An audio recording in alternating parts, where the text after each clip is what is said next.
Le chat, cet animal aussi mystique qu'attachant, a conquis le monde entier depuis des milliers d'années, tant par sa douceur que pour sa compagnie. Mais qui est-il? Comment nous voit-il? Savons-nous le fond de leurs pensées? Le connaissons-nous vraiment? Qui est le chat?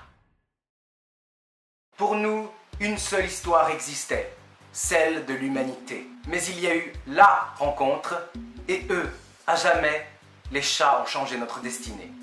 Bernard Werber, Demain, les chats, publié chez Albin Michel. Ce roman, ma foi, très addictif, commence par une question et se termine par une autre. Comment ai-je fini par comprendre les humains et comment résister au passage du temps? Dans ce roman, vous êtes un animal, vous êtes une chatte et vous vous appelez Bastet. Vous fonctionnez comme un chat, vous parlez, vous miaulez comme un chat, vous vous comportez comme un chat, bref, nous sommes dans la peau d'un chat.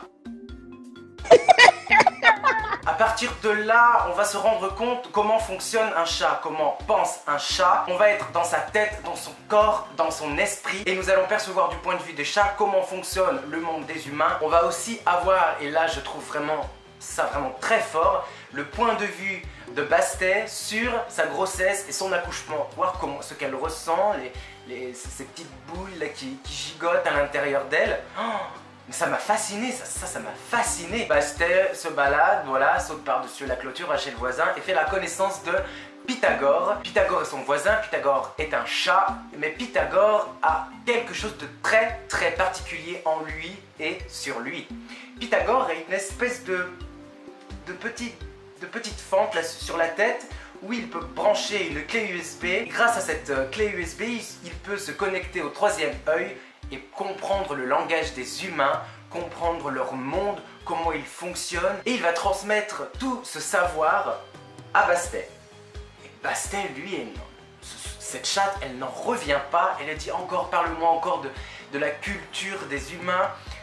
Et surtout, on va apprendre beaucoup de choses, surtout par rapport aux chats. Comment les chats sont venus sur Terre petit à petit, ont conquis les pays au fil des siècles, au fil des années, des époques. Comment par exemple Louis XIII, Louis XIV se comportaient avec leurs chats. Comment dans la mythologie romaine, mythologie égyptienne, comment était représenté le chat. Faut pas croire que la vie d'un chat est quand même facile. La vie d'un chat ne se résume pas à manger, à dormir, à ronronner, à faire des câlins, des petits câlinous comme ça. Non, non, non, la vie d'un chat est beaucoup plus compliquée. À la première partie du livre, on apprend énormément de choses, point de vue humain-chat, point de vue chat-humain. Mais petit twist à la seconde partie du livre, où là, ça devient un petit peu plus sérieux, parce que dehors, c'est la guerre.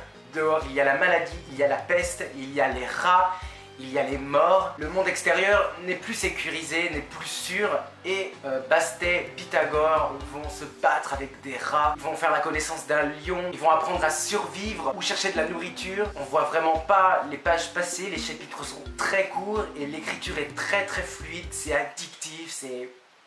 Oh là là. À la fin, il se passe quelque chose entre Pythagore et Bastet. À l'Elysée, oui, à l'Elysée, j'ai trouvé ça génial. Il va se passer quelque chose entre eux et là, Bastet va comprendre quelle est sa véritable place dans l'univers. C'est génial, ça, c'est génial. Pythagore me désigne mes chatons.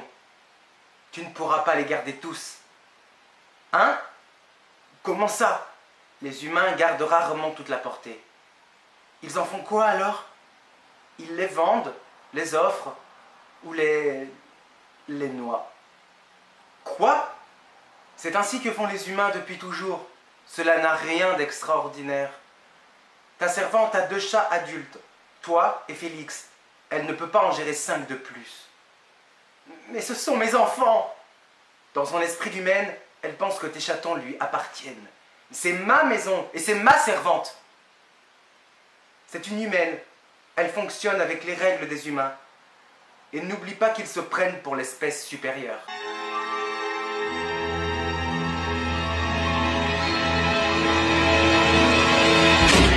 Si ce roman a attisé votre curiosité, n'hésitez pas à foncer, aller courir, aller acheter Demain les chats. Il sort en librairie bientôt, début octobre. Je crois que c'est le 3 ou le 4 octobre.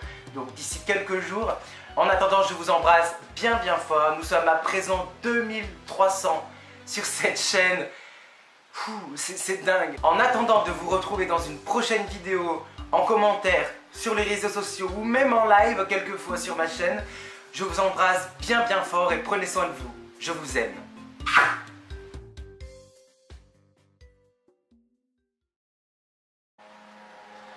Oh, allez! Je n'en peux plus de ces motos, je te jure, j'en peux plus, je vais tous les tuer. Vous allez tous mourir!